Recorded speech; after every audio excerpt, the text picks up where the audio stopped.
Si le scandale de la croix était aboli, pourquoi serais-je encore persécuté? Galates 5,11.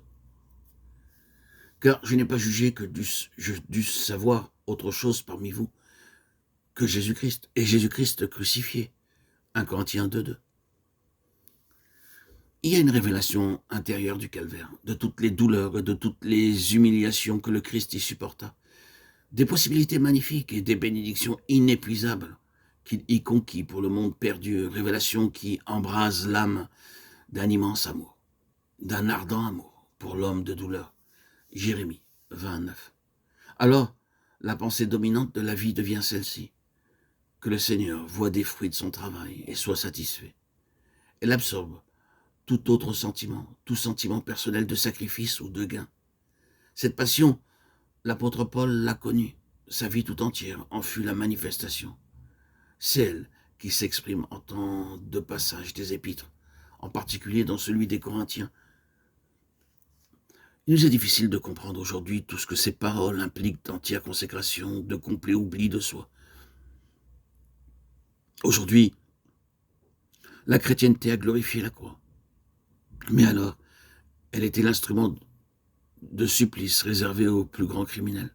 Son nom est associé à ce qu'il y avait de plus odieux, de plus horrible, comme aujourd'hui le nom de guillotine. Il fallut rien de moins qu'une visitation d'en haut, une révélation céleste pour que l'orgueilleux pharisien fût amené à se glorifier en la croix et à ne pas avoir honte d'un si extraordinaire évangile. Les bois de justice où meurt un criminel, cela, le salut du monde. Quoi d'étonnant à ce que Festus, et sans doute bien d'autres avec lui, aient traité l'apôtre de fou. Pour moi, je n'ai voulu savoir autre chose parmi vous que Jésus, Jésus-Christ et Jésus-Christ crucifié. Les Corinthiens plaçaient très haut la culture intellectuelle. Ils prisaient fort la rhétorique et la philosophie, mais ils étaient profondément corrompus, plongés dans le péché.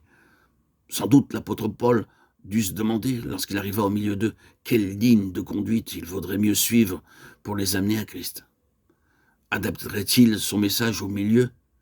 Emploierait-il lui aussi les arguments de la sagesse humaine et de la philosophie comme il eût pu le faire, car il avait étudié à l'école de Tarse, considéré comme quelques-uns comme supérieurs à celle d'Athènes.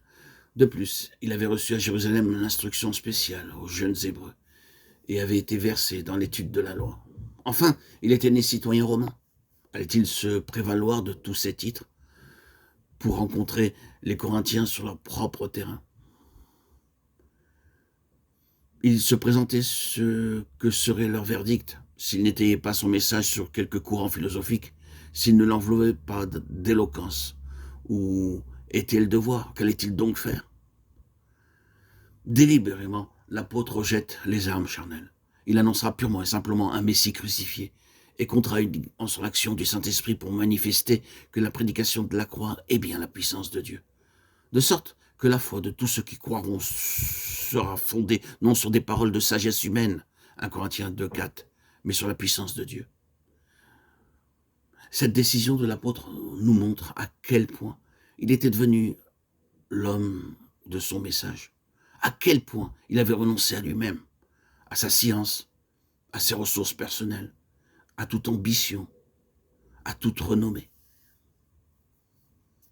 C'est de semblables instruments que notre 21e siècle a besoin, avec sa haute culture et sa profonde immoralité. Il a besoin, lui aussi, d'entendre la voix de messagers qui, comme l'apôtre, ont décidé de ne prêcher que Christ et Christ crucifié. D'hommes qui, rejetant toutes les armes charnelles et tout recours à la sagesse humaine, mettront uniquement leur confiance en la puissance de Dieu pour rendre témoignage à la prédication de la croix